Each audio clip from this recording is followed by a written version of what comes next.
Olá, tudo bem? Eu me chamo Tessa Queiroz e hoje nós vamos entender a teoria da endossimbiose. A endossimbiose é uma relação ecológica onde um organismo vive no interior de outro. A palavra endossimbiose deriva do grego, em que endo significa interior, dentro, sim significa ao mesmo tempo e bioses significa que vive.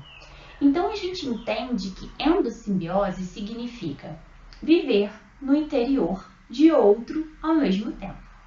Existem vários exemplos dessa relação, como bactérias, corais, mas hoje nós vamos falar de uma relação específica. Essa relação específica que vamos falar recebeu o nome de teoria da endossimbiose. A teoria da endossimbiose, ela tem o objetivo de explicar como que se originaram as mitocôndrias e os cloroplastos. E como o próprio nome diz, é uma teoria, né? Então aqui nós vamos ter uma hipótese da origem dessas organelas.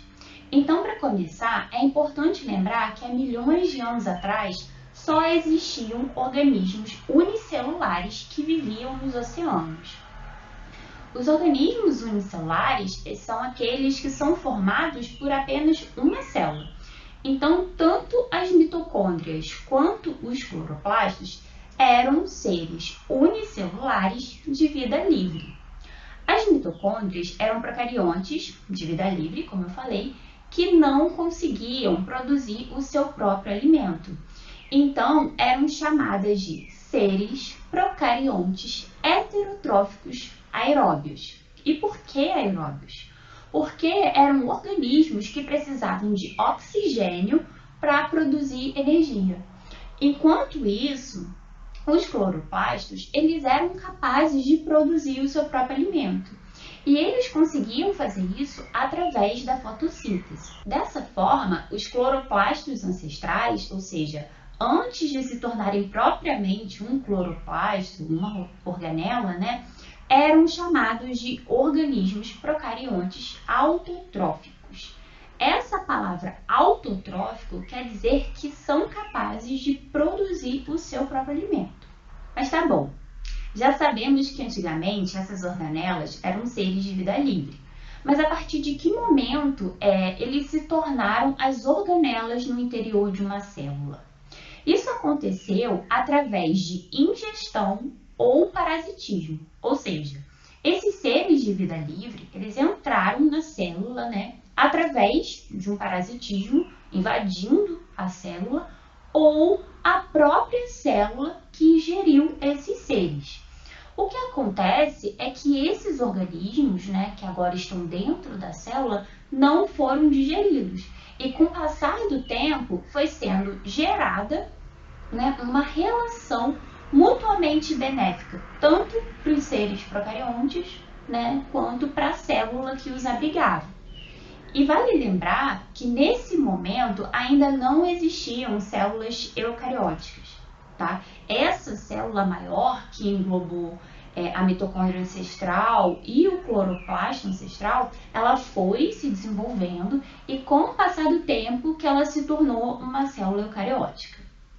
Então, resumindo, uma célula de tamanho maior passou a abrigar, no seu interior, seres de vida livre.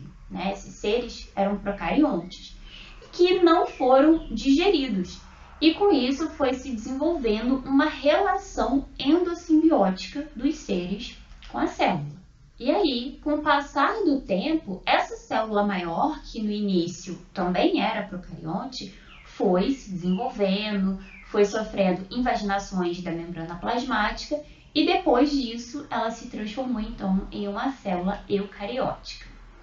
A teoria da endossimbiose aponta que primeiramente foram abrigadas as mitocôndrias no interior das células e que só depois de um tempo que os cloroplastos também foram abrigados.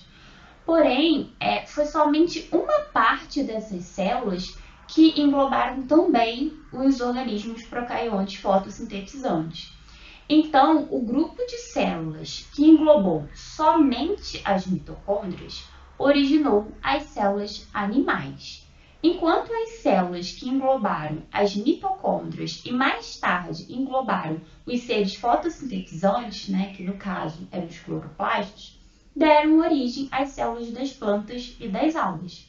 Então foi assim que esses seres procariotes englobados, com o desenvolvimento da célula, que se tornaram organelas. Essas organelas realizam atividades, diferentes atividades, e fornecem um grande benefício para a célula, que é a produção de energia. A mitocôndria produz energia através da respiração celular e os cloroplastos realizam a fotossíntese. Então é isso, eu espero ter contribuído de alguma forma. Bons estudos e até a próxima!